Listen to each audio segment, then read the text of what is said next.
that doesn't mean they're not real. And so there's different layers of how angels will come through from the ethereal realms of a very high vibrational, intelligent being that passes along wisdom and understanding. And then there's earth angels, which are many of my clients actually are coming to awaken and remember who they are. And they are in the form of a human, but they're actually earth angels who have dwelled in different realms and different levels of consciousness, and have chosen to come here on the planet at this time to go through tests, to go through trials and darkness and really low vibrational experiences, because it was to help condition and to teach them about it. So it's almost like, I think of earth angels as just being these badass warriors that had to go to earth boot camp, and they had to learn, firsthand all these lessons. And then as they come out of that low vibrational experience, they can shine that light and inspire others to come out as well. And that's pretty much what's happened in my personal story. And I've always, even from being a little child, I saw angels. Marvelous. When I was little, like 2 or 3, I remember just talking to them and sometimes wishing I could go home, and just this feeling that's always been there. And I had to learn in my 30s to kind of come to terms with my human life that, I'm here, I chose to be here. Okay, what did I choose to come here for? What's my mission? And then things started to really start changing for me, because I was leaving all that darkness where I was confused. I had kind of lost my light, lost my direction. And it was a part of the journey. It was a part of my mission. And I feel like now the beauty is I'm assisting earth angels who are at that place of awakening to, like you say, reawaken your brilliance is exactly what's happening on the planet. Every one of us is coming from this wounded sense of self and this, I'm not good enough, I have to go and seek external things to fulfill me. And we're really coming into a place where, as we understand we are good enough now, we can truly clear all that lower vibration that taught us otherwise, and then we can step into our power and be very powerful catalysts for shifts on the planet. And it's happening. I agree with that, absolutely. And, it's interesting, Tanya, because I've had a lot of people on here who would refer to themselves as light workers, way showers, different terms like that. And so many of them, and I would put myself in that category. I'm not someone who's a healer, but I see my mission is disseminating information, showing the way and giving a voice to those who maybe aren't given a voice, but need to reach more people like yourself. And all of those have seemed to have these struggles. And I think the struggles had enabled them to be more light, to be able to share that. And so you're just another example of that. So I think that's wonderful for people who are watching and might want to know. Now, we actually have a question, and this is from Amnon, who read my mind. Do angels really have wings, or do they look like you and me? Nice. Okay, so in visions and in meditations and dreams, when I've had spirit guides and angels come to me, some of them do actually have wings, and I've seen them in that way. But often when I am with a client in a healing and I feel the presence of angels, I'll see colors, or I'll see movement of energy, like sparkly lights, like just pixels of white light everywhere. Different energies of colors moving in. And so a lot of the paintings I've created are, like, I have a painting called Angelic Light, and it came from when I had a sinus infection, and I remember I was meditating and Archangel Ariel came in and she was telling me I should go and paint and it would heal my congestion, and I was just like, what? So I went outside and I'm painting, just in the groove, flowing, listening to my music, and it's this blue painting. And later I was all done and I didn't even realize, but my congestion was totally cleared up. And I was really working with the color blue, which in color therapy, it's connected directly to the throat chakra. And it was connecting to my speaking my truth and clearing out that congestion that was blocking my truth. And what was funny is when I stepped back, my husband at the time, he looked over at it and he was like, that's so weird. Like, why did you paint sinus on there? And I was like, what?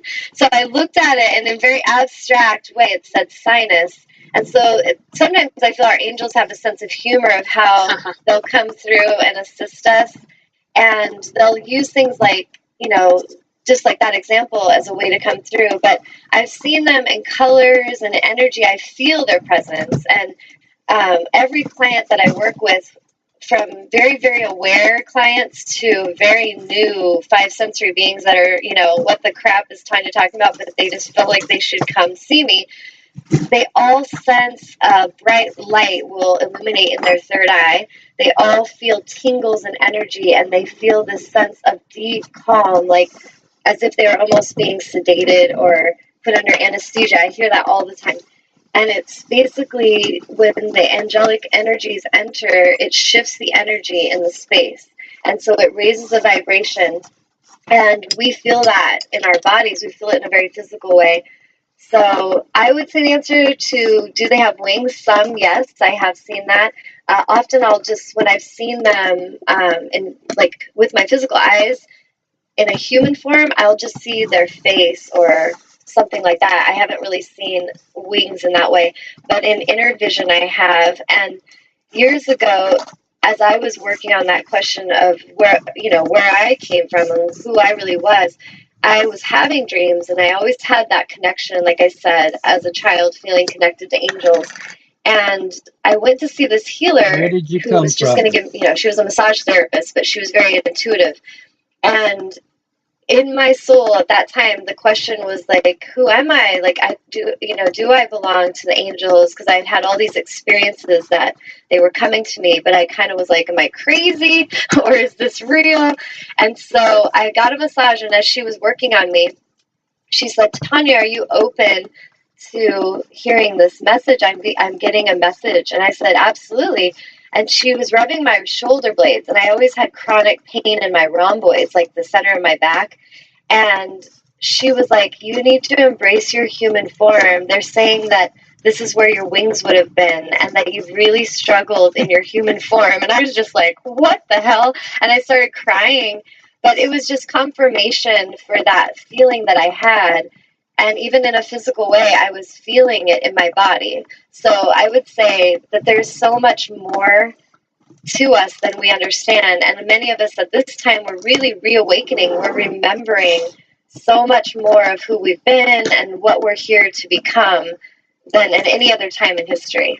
Okay, well, I want to jump in because we've got a private question on the chat, and I have permission to ask this. This is a friend of mine, and then I want to talk about my experience with you because we can get a little more concrete, and I think that helps people. Yes. So I have one of my closest friends here in Raleigh.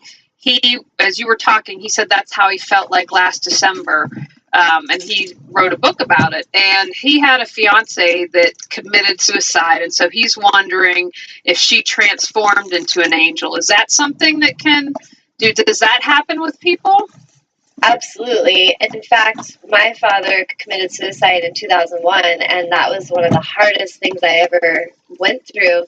And I've been through a lot, and that was a really hard one. But in that situation, my father was coming to me in spirit, and I know probably some of my family thought I was losing my mind, and, oh, you need to grieve, you need to, there's all these logical things that I needed to do. But in my intuition, at my soul level, I knew this was happening, and I was having spirits come to me. I felt like I was in an episode of Ghost Whisperer for a long time, where I'm just like, what the crap? I just need to wear a prom dress, then I'd have it all down. But basically, just that experience of these spirits coming to me all the time, and it was really overwhelming at first. But my father, he kept coming to me, and he told me, there was a day where, as I had helped many spirits pass over and move into literally, it's so stereotypical, but moving into the light and like transitioning, I've helped many with that, and it's changed energies in people's homes if I do a home clearing and different things like that. But my dad, as I talked to him, he said to me that he had made an agreement that he would stay with me and my siblings, my mother, my grandmother, aunts, all of our family. He had made this choice to be a spirit guide for us. So I feel that humans, they choose, like when you die, you're just leaving your physical form, but you're just passing through another door into a new realm, into a new experience. So really, there's nothing to be afraid of that transition. I feel humans are very confused about death, and that's what scares them. But as they understand more the truth that you're just your spiritual energy, you'll never stop. You will always keep going. And so for his fiance to pass away, she chose to leave human form for some higher reason. It was no longer serving her.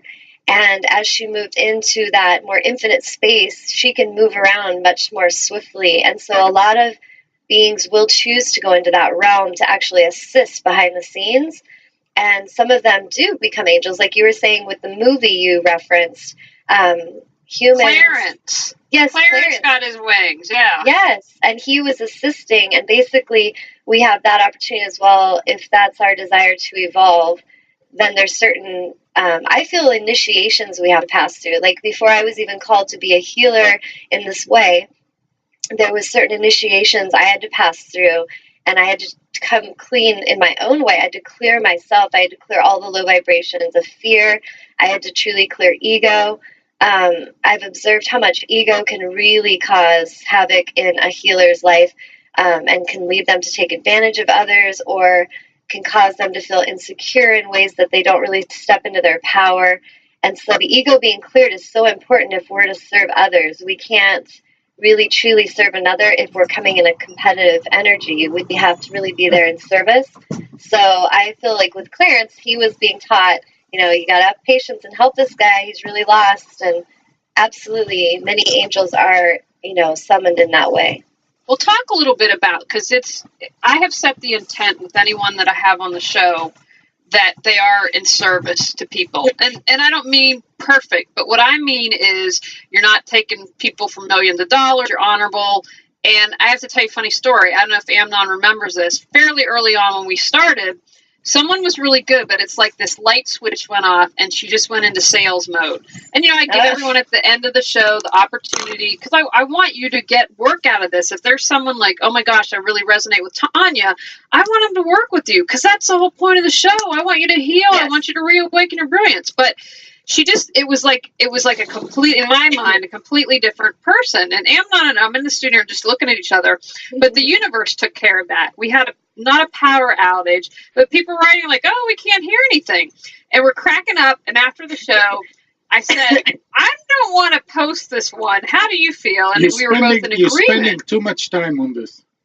So anyway, I understand. What suggestions would you have to someone who is looking to find a healer? How could they know someone that's trustworthy? Okay. Well, this is what my angels have actually taught me, and as I lead workshops and helping others understand how to be in their power, it's a huge lesson that the place we're in at this time is about vibration. We're no longer in a place where what we see is what we get, and we're really being taught to not look with our physical eyes and be deceived by anything physical. All this physical is shifting all the time. So the true way to tune in and discern is through energy.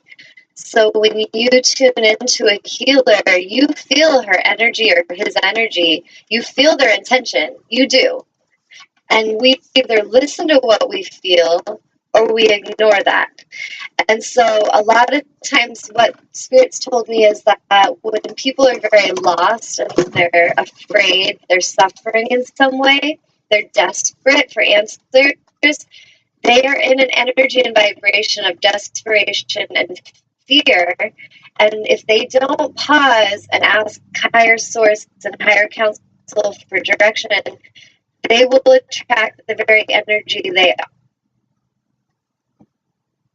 are. So they may go to a psychic fair or somewhere and they're in such fear and desperation, they will naturally, in laws of attraction, they will attract an energy exactly in that vibration who will tell them fearful things, who will try to control and manipulate their mind.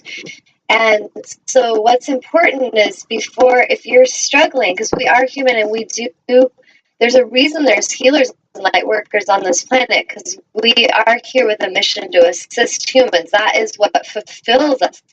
That is what we're here to do. So we want to assist. However,